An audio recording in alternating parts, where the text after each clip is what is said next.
اور یہاں پہ ایک جملہ جو وہ جواد نقوی نے کہا نا کہ سب سے زیادہ پاکستان کو خطرہ ہے، تو ہم اسے یہ پیغام دینا چاہتے ہیں الحمدللہ اس گھر کو بنانے والے اس گھر کے ابھی بھی چوکیدار موجود ہیں، تمہیں اس بات کی فکر نہیں ہونی چاہیے، اگر ہاں زیادہ ہی دل کر رہا ہے تو لڑو، تم جا کے وہاں پہ ان کے ساتھ جا کے لڑو لیکن ہمارے ملک کے ساتھ کم از کم یہ رویہ تم اختیار نہ کرو۔ یہ ادھر سے ٹرمپ صاحب کے ادھر سے جواد نقوی صاحب کے بیانات سن کے نا مجھے جو لگتا ہے ان کو تو کوئی نفسیاتی مسئلہ ہی ہے، کیا خیال ہے؟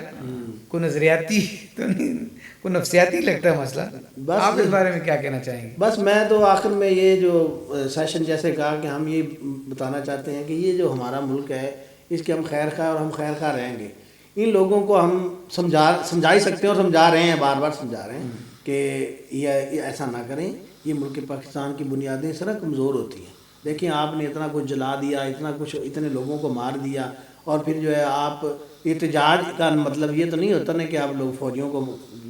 جلانا شروع کر دیں، آپ پولیس والوں کو جلانا شروع کر دیں، آپ ہمارے تھانوں کے اوپر جا کے دعوے بول دیں، آپ جا کے ہمارے جو ہے وہ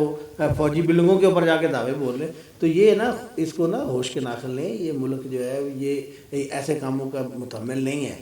پاکستان کو اپنا کردار ادا کرنے دیں، کل کو آپ لوگوں نے پھر شکریہ ادا کرنا ہے، ہم شکریہ ادا کرتے ہیں جی پاکستان نے بڑا کردار ادا کیا، پاکستان نے ایران کا ساتھ دیا، تو بہتر یہ کہ آپ بھی ذرا زبان سنبھال کے بات کریں۔ جواد نقوی صاحب اپنے زبان پہ کنٹرول رکھیں۔